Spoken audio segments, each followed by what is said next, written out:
Bonjour à toi et bienvenue dans cette nouvelle vidéo de trucs et astuces de coach pour passer l'année 2021 en douceur et aujourd'hui pour utiliser à bon escient son libre arbitre. Comme je le disais à ma glacière préférée aujourd'hui, eh bien en fait le libre arbitre c'est quelque chose que nous avons tous, c'est un don. Et croire qu'on ne peut pas l'utiliser est une des plus grandes manipulations. Nous pouvons toujours utiliser notre libre arbitre avec les conséquences logiques qui sont à la clé, mais conséquences qui peuvent nous amener vers beaucoup de créativité et une manière de se réinventer, c'est-à-dire l'autonomie. Alors aujourd'hui, vidéo spéciale pour la vaccination. Je vais mettre dans le lien de la description l'explication d'une personne qui a résumé la vidéo qu'il avait vue de l'association Droit et Liberté en Belgique et qui donne un article de loi pour protéger les personnes qui sont salariées et qui vivraient des pressions au niveau de la vaccination et auxquelles on n'écouterait pas leur droit fondamental de la vie privée, parce qu'en fait savoir si on veut se faire vacciner ou pas c'est aussi quelque chose qui est imputable au niveau de la vie privée. Et donc, au niveau de la vaccination, il y a des personnes qui m'ont posé la question, voilà, j'ai reçu une convocation, mon Dieu, que faire avec?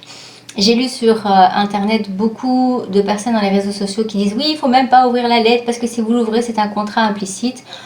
Je pense qu'il ne faut pas pousser le bouchon aussi loin et ne pas tomber dans le piège de l'autocontrôle. Je mettrai aussi le lien de cette vidéo dans la description parce que l'autocontrôle est un des grands mécanismes de la manipulation. Donc on manipule les personnes pour qu'elles s'automanipulent elles-mêmes. C'est vraiment le piège qui se referme.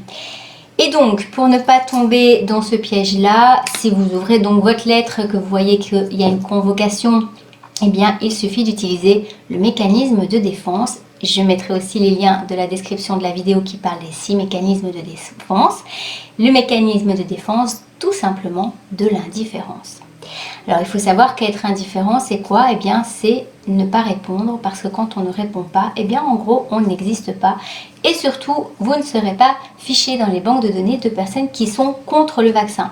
Parce que j'aime bien de le rappeler au niveau de la loi de Newton, lorsqu'on est contre quelque chose, eh bien, c'est une énergie qu'on donne à la personne contre nous aussi et qui nous vient en effet boomerang.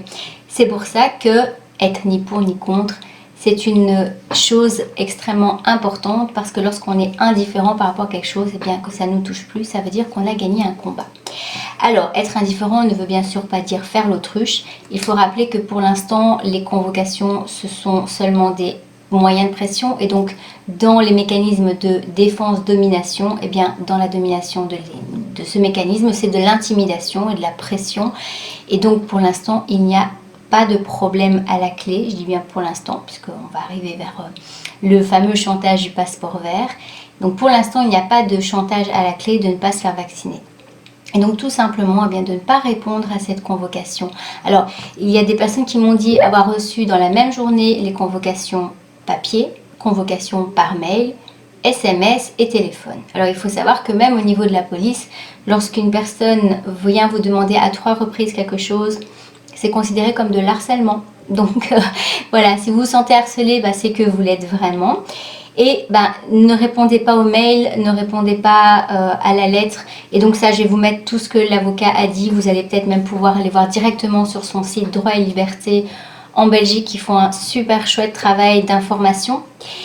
Et au niveau du téléphone, si y a des personnes qui m'ont dit, voilà, quand je vois qu'il y a un numéro privé, je ne réponds pas, tout simplement. Et si vous répondez par inadvertance, donnez le moins de justification possible, mais surtout, ne vous justifiez pas.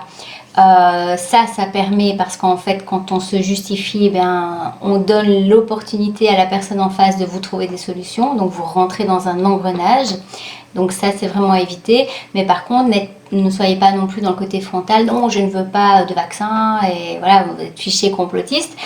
Il y a des moyens pour s'affirmer. C'est ce qu'on appelle l'assertivité. Faire respecter ses droits dans le respect de l'autre et de dire merci beaucoup. Je vais peut-être y réfléchir pour le mois prochain ou je reprendrai rendez-vous lorsque j'aurai le temps, mais pas pour l'instant. Donc, le fait de ne pas dire non clairement vous permet aussi de vous protéger parce qu'il ne faut pas oublier que les personnes en face qui désirent que vous fassiez quelque chose, eh bien, vont vous considérer comme quelqu'un de dangereux si vous êtes dans quelque chose de frontal.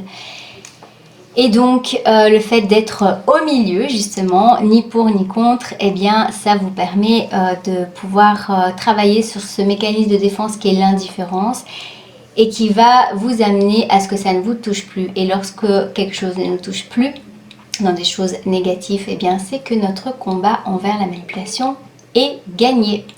Voilà, là-dessus, je vais mettre donc, je le répète dans le lien, la description de la personne qui a fait ce résumé de la vidéo en live de cet avocat qui a parlé au niveau droit et liberté, comment faire en Belgique. Et puis en le remerciant, je ne sais plus qui c'est parce que en prenant plein d'informations un peu partout, ben on perd un peu qui a fait quoi, mais je pense que finalement tout ce qu'on fait c'est un travail collectif et donc c'est ça la solidarité aussi. Voilà, on se retrouve à tout bientôt pour je pense une prochaine vidéo sur l'obéissance relative. À bientôt!